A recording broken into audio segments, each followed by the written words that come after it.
வணக்கம். நம்ம கொஞ்சம் உங்கள்கிட்ட சேனலில் இன்றைக்கி ஒரு சுவையான லஞ்ச் பாக்ஸ் ரெசிபி பற்றி தான் பார்க்க போகிறோம். அதாவது வெள்ளை காராமணி ரைஸ், அதாவது பிளாக் ரைட் பீன்ஸுன்னு சொல்லுவாங்க, வெள்ளை காராமணின்னு சொல்லுவாங்க. அதுக்கு காராமணியை நீ முந்தின நாளே நல்லா ஊற வச்சு எடுத்துக்கலாம். நான் முளைக்கட்டின காராமணியும் எடுத்து வச்சுருக்கேன். முளைக்கட்டின காராமணியில் இன்னும் கொஞ்சம் உங்களுக்கு அதிகமான சத்துக்கள் கிடைக்கும். ஆனால் முளைக்கட்டின காராமணி எடுத்து வச்சுருக்கேன். அது கூட வெங்காயம், தக்காளி, அப்புறம் பட்டாணி இருந்தால் பட்டாணியும் சேர்த்துக்கலாம். நீங்கள் அது ஆப்ஷனல். ஒரு வானிலை எடுத்து அந்த வானிலையில் கொஞ்சம் பட்டரும் கொஞ்சம் எண்ணெயும் சேர்த்து ஊற்றிட்டு அது கூட கடுகு, உளுத்தம் பருப்பு, கருவேப்பிலை போட்டு தாளிச்சிடணும். தாளிச்சிட்டு அந்த நறுக்கி வச்ச வெங்காயத்தை அதை போட்டு நல்லா வதக்கணும். அது கூடயே இஞ்சி பூண்டு பேஸ்ட்டு சேர்த்துக்கிட்டிங்கன்னா சுவை மனமும் நல்லாயிருக்கும். அதையும் சேர்த்து நல்லா வதக்கணும். அப்புறம் அது கூட நறுக்கி வச்ச தக்காளியும் போட்டு நல்லா வதக்கணுன்னா அதுக்கு தேவையான மசாலா பொருட்களில் ஒன்றுனா சேர்த்துடலாம். மஞ்சள் தூள், அப்புறம் காரத்துக்கு தேவையான தனி மிளகாய் தூள், அதுக்கு மல்லித்தூள், ஜீரகத்தூள், இதெல்லாமே சேர்த்து நல்லா அந்த கலவையை நல்லா வதக்கணும்.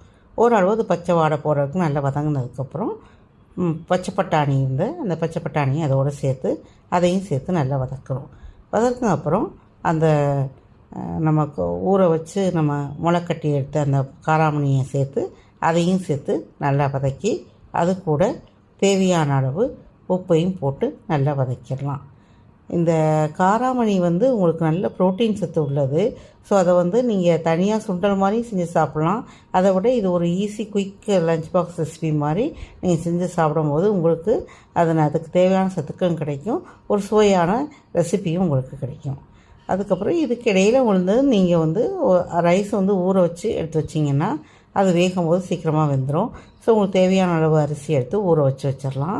அது கூட இப்போ வதக்கின இந்த கலவையை சேர்த்து நல்லா ஒன்றா ஆக்கி அது உப்பு காரம்லாம் பார்த்துட்டு தேவையான அளவு கொத்தமல்லி தழை, ஃப்ரெஷ் கொத்தமல்லி தழையை அதையும் போட்டு அதையும் மிக்ஸ் பண்ணி எடுத்து நீங்கள் குக்கரில் வச்சு ஒரு 3 விசில் 4 விசில் வச்சு இறக்குனீங்கன்னா உங்களுக்கு சுவையான காராமணி ரைஸ் ரெடி ஆயிடும்.